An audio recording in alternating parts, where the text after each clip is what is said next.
తెలంగాణలో 22A నిషేధిత భూముల వ్యవహారం ఫీజు రియంబర్స్మెంట్ అంశాలపై రాజకీయ చర్చ కొనసాగుతోంది. ప్రజలకు ఇచ్చిన హామీలను కాంగ్రెస్ ప్రభుత్వం గాలికి వదిలేసిందని బీఆర్ఎస్ నేతలు విమర్శిస్తున్నారు.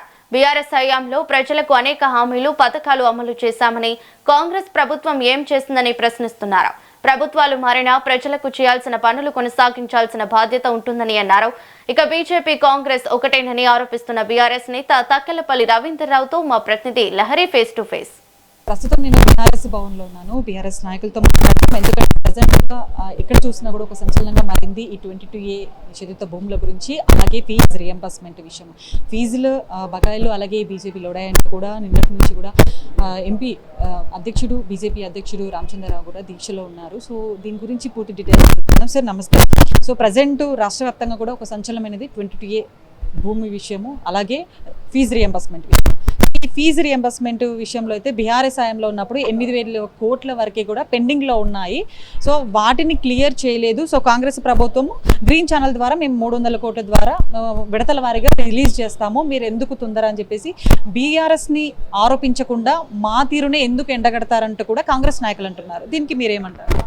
బీఆర్ఎస్ పార్టీ అనేక కార్యక్రమాలు చేసింది. మేము 1,00,000 కోట్లు పెట్టి ప్రాజెక్టులు కట్టాం, 1,50,000 కోట్లు పెట్టి ప్రాజెక్టులు కట్టాం. నువ్వు ఏం పెట్టి ప్రాజెక్టులు కట్టినావు? ఇప్పుడు కట్టలే. మేము 50,000 కోట్లు పెట్టి మిషన్ భగీరథ కార్యక్రమాన్ని చేపట్టాం, ఇంటింటికి మంచినీళ్ళు ఇచ్చాం. ఆ సమస్య మీకుందా? లేదు కదా. మేము 50,000 కోట్లు పెట్టి మిషన్ కాకతీయ ద్వారా చెరువుల నిర్మాణం చేశాం.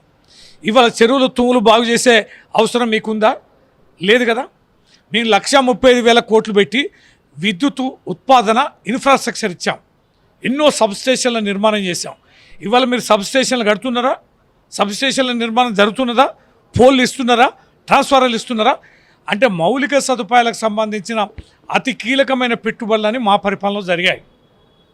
కొద్దిగా కంటిన్యూషన్ ప్రాసెస్లో కొన్ని ఏరియాస్ ఉంటాయి, కానీ మీకు అవన్నీ ఇప్పుడు తలనొప్పి లేదు కదా.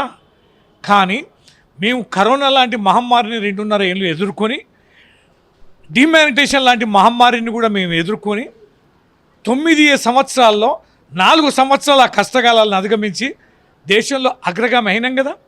ప్రతి ఎకరాకి సాగునీరు అందించాం కదా. ఎక్కడ ఒక్క ట్రాన్స్ఫార్మర్ కాలిపోకుండా విద్యుత్తుని ఇవ్వగలిగాం కదా. నీకు నొప్పి ఏంటి అని, గ్యాస్ సమస్యను ఎందుకు ఏలెత్తి చూపిస్తామని మేము ఇన్ని లక్షలు అన్ని లక్షలు అంటున్నాం కదా. పార్లమెంట్ సాక్షిగా మేము ఎంత అప్పు చేసినామో మీకు చెప్పాం. కానీ ఈ 3 ఏళ్లలో 5,47,000 కోట్ల రూపాయలు అప్పు తెచ్చినామని అసెంబ్లీ సాక్షిగా చెప్పినావు కదా. దేనికి ఖర్చు పెట్టావు? దేనికి ఇచ్చావు? నేను కట్టింది వడ్డీ ఎంత? నీకు ఆదాయం వచ్చింది ఎంత? మనకు వచ్చిన ఆదాయం ఎంత అండి? 14లో కేవలం 64,000 కోట్ల రూపాయలు ఈ రాష్ట్ర బడ్జెట్. మీకు అధికారం ఇచ్చిన నాటికి 3 లక్షల కోట్లకి పెంచి ఇచ్చాం కదా.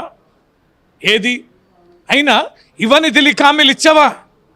నీ హామీలు ఇవ్వడంలో ఈ ప్రభుత్వం అప్పు తెలీదా? ప్రభుత్వం అది తెలియదా? ఆదాయం తెలీదా? నువ్వు ఇచ్చిన హామీలకు అయ్యే ఖర్చు తెలీదా? ఇవన్నీ తెలుసు అన్నారు కదా. ఇవన్నీ బొంకుడు మాటలు, ఇవన్నీ ఫాల్స్ మాటలు తప్ప ఇంకోటి కాదు. వాళ్ళు దోపిడీ చేసే పనిలో ఉన్నారు. మీరు అన్నట్టుగా ఇంతకుముందు 22A అన్నారు. మొత్తం బ్రహ్మాండమైన భూములన్నిటి కూడా బ్లాక్ లిస్ట్లో పెట్టేసి మొత్తం బేరసారాలు నడుస్తున్నాయి. హైదరాబాద్లో ఎవరిని అడిగినా కూడా తెలుస్తుంది. కాబట్టి 22A పెట్టిందే ఉన్న కొద్ది సమయంలో భారీ ఎత్తున అవినీతి కార్యక్రమానికి తెరలేపారు. ఈ ఫీజు రియంబర్స్మెంట్ అనేది పేద పిల్లల కడుపు కొట్టడం తప్ప మరొకటి కాదు. నాడు మేము ఇచ్చాం కొన్ని వేల కోట్ల రూపాయలు, మేము ఇచ్చాం, రియంబర్స్మెంట్ ఇచ్చాం. కొద్ది గొప్ప చివరిలో కొద్దిగా ఆగితే దాన్ని క్లియర్ చేయాల్సిన బాధ్యత నీకుంది. కానీ 3 ఏళ్లలో కూడా నువ్వు ఇవ్వలే కదా. 200-300 కోట్లు అనేది పుట్నాలా పేలాలా పంచుకునేది. ఇది దుర్మార్గమైన పాలన. ఎదుగుతున్న విద్యార్థులు, పేద విద్యార్థులు, భవిష్యత్తున్న విద్యార్థులని మొగ్గలోనే తుంచేసి అనాదిగా ఆనవాయితీ కలిగిన ఈ కాంగ్రెస్ కల్చరు తిరిగి తెలంగాణలో మళ్ళీ కొనసాగుతారు.